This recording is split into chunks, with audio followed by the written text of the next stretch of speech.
So if you got the text message this morning, I promised some gossip. Yeah, tell me more. Yes. It's funny how we all know we shouldn't,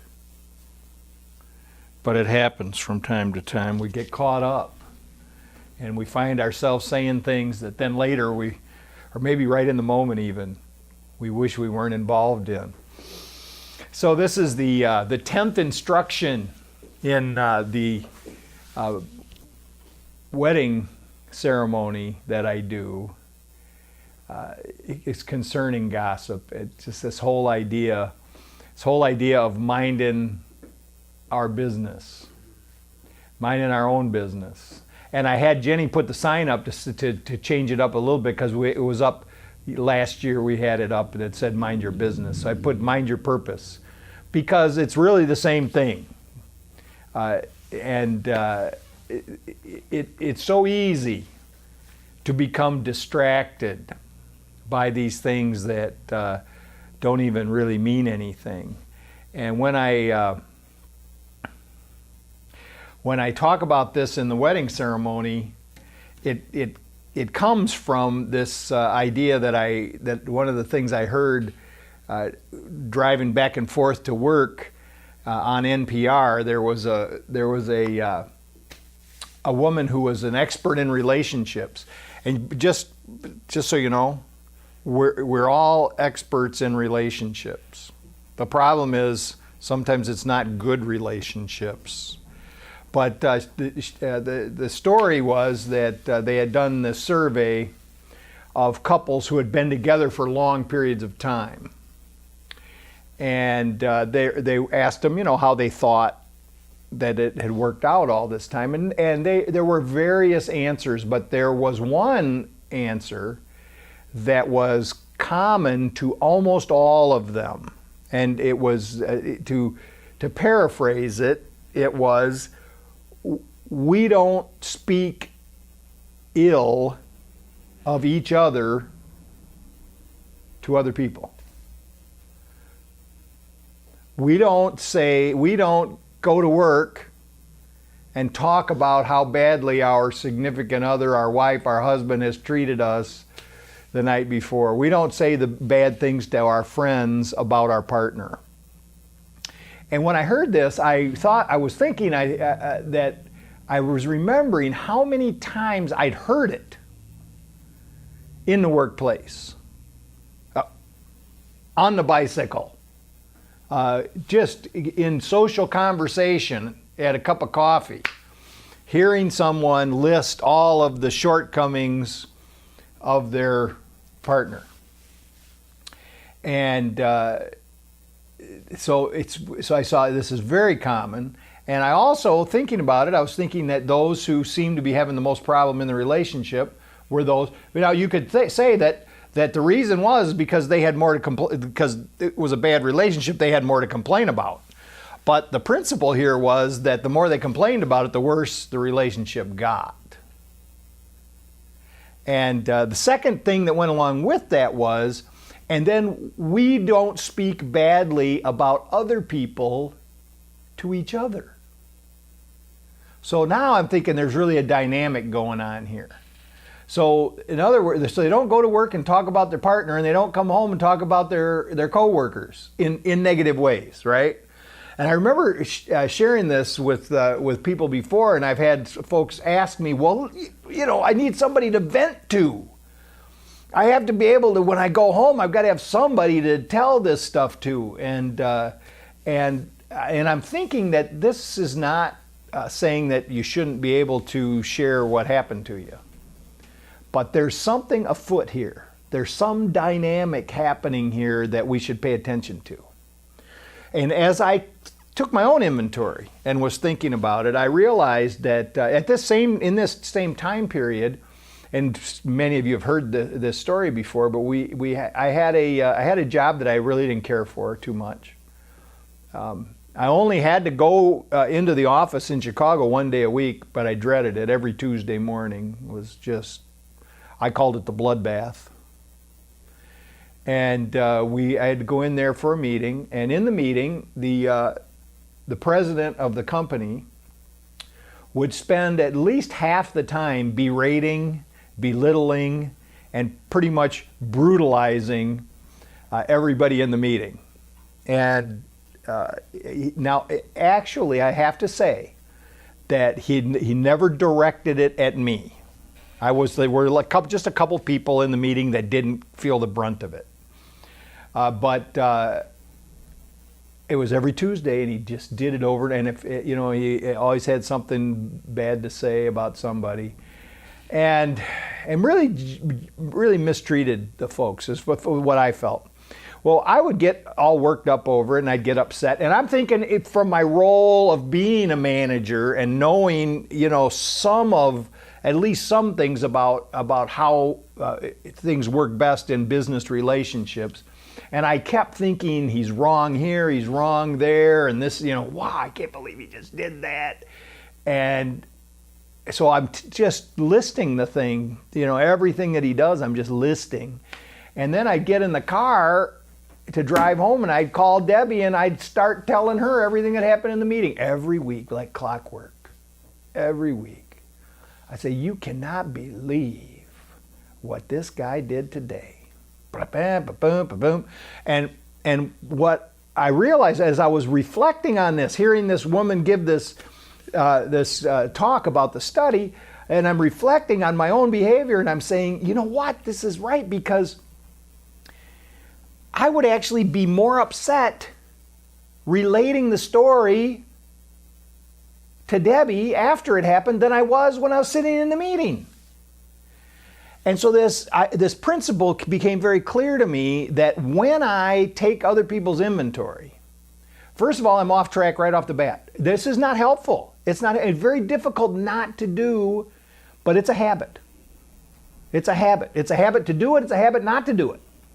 So I realized that as I'm just noting and judging and keeping track of all of my boss's shortcomings, I am unable to be of help in the situation. I am unable to be of help in that. There's no way that I could be really of any service whatsoever in that meeting while I'm doing that.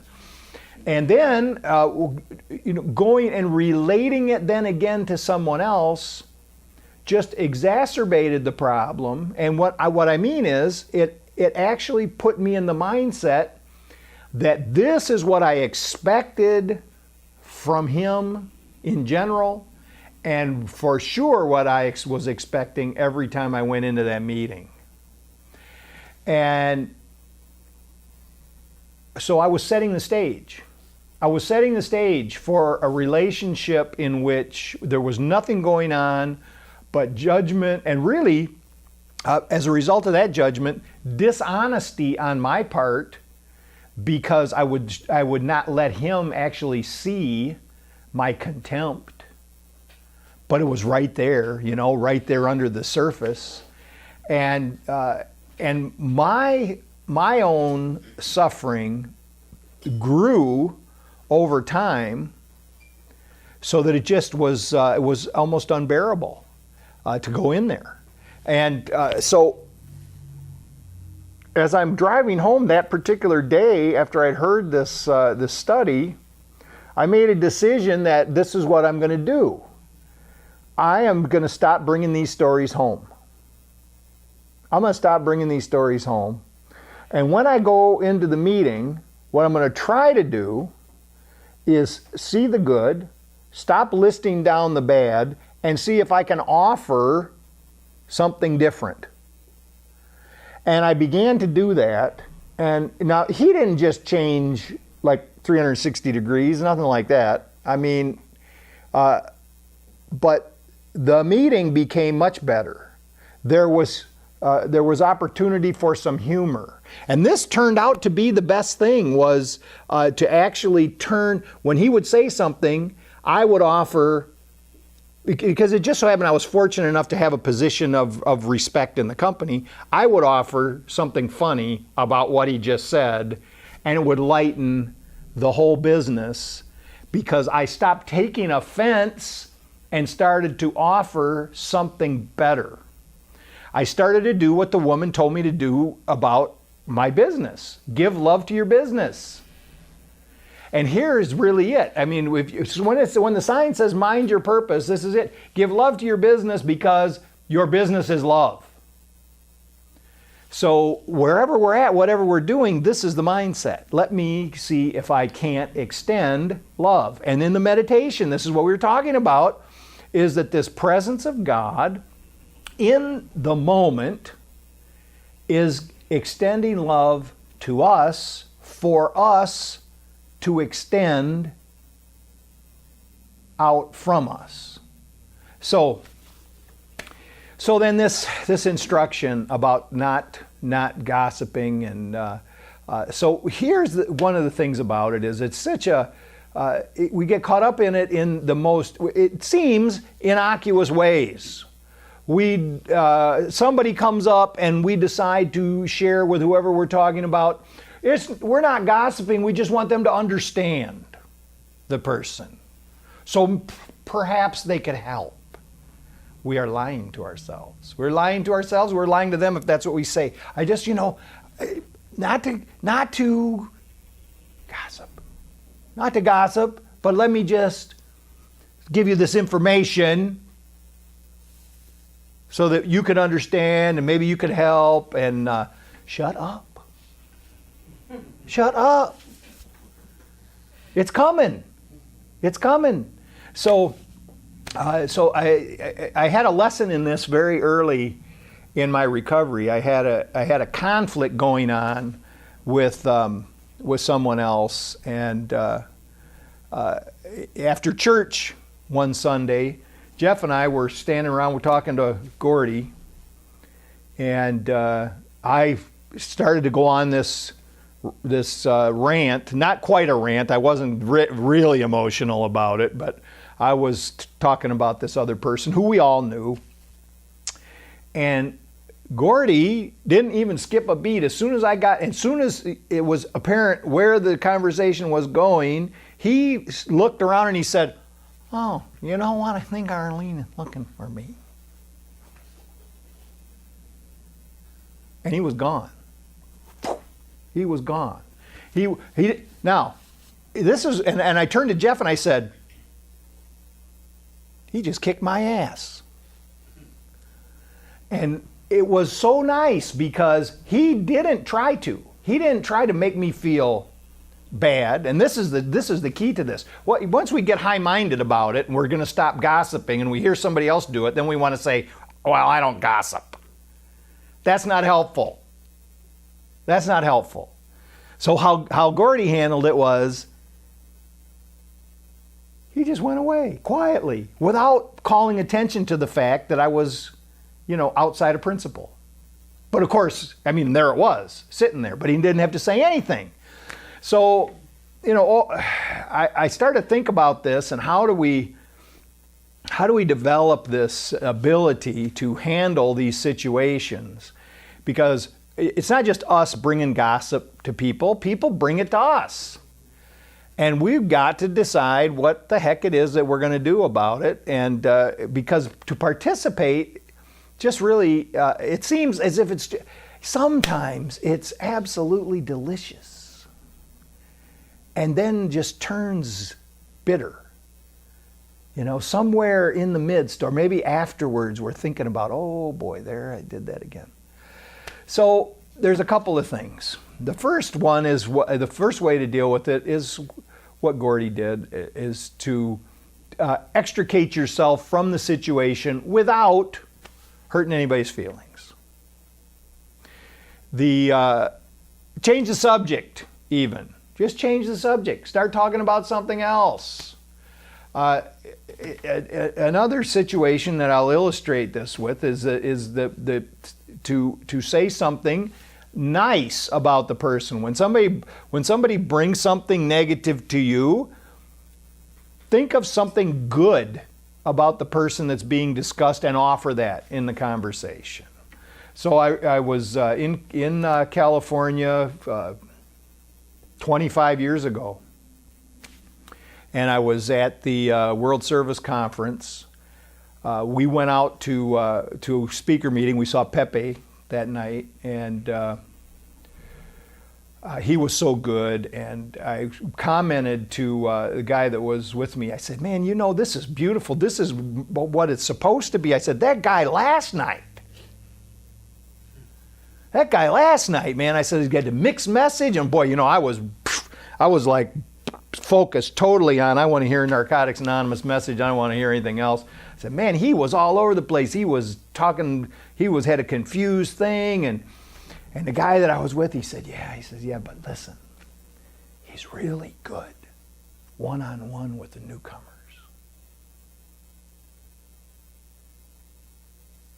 It's just like the conversation just stopped right then. It's all over. So we figure out a way but we have to mean it. It really has to be something that we have observed in this other person that we can call attention to, right? So what that means is, as part of our business, part of our purpose, we need to be looking for the good in people so that when someone says something bad about them, we have something good to say. Because we're watching for it, we're looking for it. So the next way to deal with it, and this is the one that will make people the most uncomfortable, Rob and Scott have for sure, and Andy, I know have for sure heard me say this before, is you have to disarm it like this. You just say, somebody comes to you with some stuff about your brother, your sister, your friend, your mother, whoever, and they start telling you this list of things, and you say, you know, you may be right. Let's go talk to them about it right now and see what happens. And you know, it's about 99% sure you will not be talking to them about it. Once in a while, it could happen. So this is the way to turn the situation around, to not get caught up in it, and to realize that every time we have the temptation to be caught in this, all we're doing is trying to deflect from our own bad feelings that we have. We could call them feelings of inadequacy. We could call it subconscious guilt. We could call it whatever we want. But that's what's going on. We're trying to project out so that we don't have to be thinking about where we think we're falling short. Much easier to focus on someone else for a moment, but then it just leaves that bad taste in our mouths. So, to mind our business, to think about what is it that I am supposed to do. And you know, Rob, we were talking Wednesday about the idea of no planning. And I was going over those lessons. And what the lesson was saying last week was that your planning actually keeps you from doing what you're supposed to do. And so Rob says he's a planner. That's what he does for a living. So it was kind of feeling like it was invalidating his work. But it really, what the lesson was saying is that it's the mind racing around trying to figure out ways to avoid that which it fears. This is the kind of planning that actually, and it may appear to be successful, and you could be kind of good at doing that and forestalling, disaster events and things like that. But what the lesson was saying is, just relax for a minute. Stop your mind from racing around doing that and allow some time for Spirit to speak. And the reason I know this is true is because when we are studying Course in Miracles, it doesn't tell you to quit your job. It doesn't tell you to go and climb into the mountains and live up there like a hermit. It says you go and do what you do every day, just like you have for the past years. You go to work every day. You interact with people every day. You talk to your family. You raise a family. Whatever it is that you're doing, you continue to do. There's only a couple things different. First is you don't make any decisions for yourself alone. You remember that you're connected to all those people. And the second is you wait for the Holy Spirit to speak to you. You don't allow your ego to get in front of your purpose. And that's really the secret. So what it's really talking about is, and it's nothing, it can seem mystical, it can seem magical, but it really is just quite simple. It just means be quiet for a second. So isn't this exactly what is needed when we were talking about not minding our own business? Be quiet for a second. Don't just let that thing out of your mouth that you were just about to say. Just stop. Don't do it. That's the first. Really, isn't that really the first step to any overcoming? Is to say, don't do that first thing, that first impulsive thing, that first thing that wants to come out of your mouth. Don't pick up the first whatever it is. So the abstinence begins with that physical thing, right? Where we say, okay, so I'm going to stop for a second. So I stop for a second, and then I allow Spirit to speak, and I get an actual direction to go into. And this is the instruction. This is what Jesus said. He said, observe the flowers of the field, the birds of the air. They neither reap nor sow, and yet their heavenly Father cares for them. So to stop for a second and allow that Spirit to speak to us gives us, then we know what it is to do. So all we have to do is know that the general instruction in this regard about our business is give love. Just be loving. So, okay, so now, so this is a mindset, right? And the reason that I feel like I can't extend love to you, there's only one reason, is because I feel like there's some kind of threat out there. Like you may take advantage of me. You may, I've got a list of things in my mind that separate you from me. I mean, all these things are about threat. So I can't extend love because I'm feeling like that you are extending something else to me. So I can't.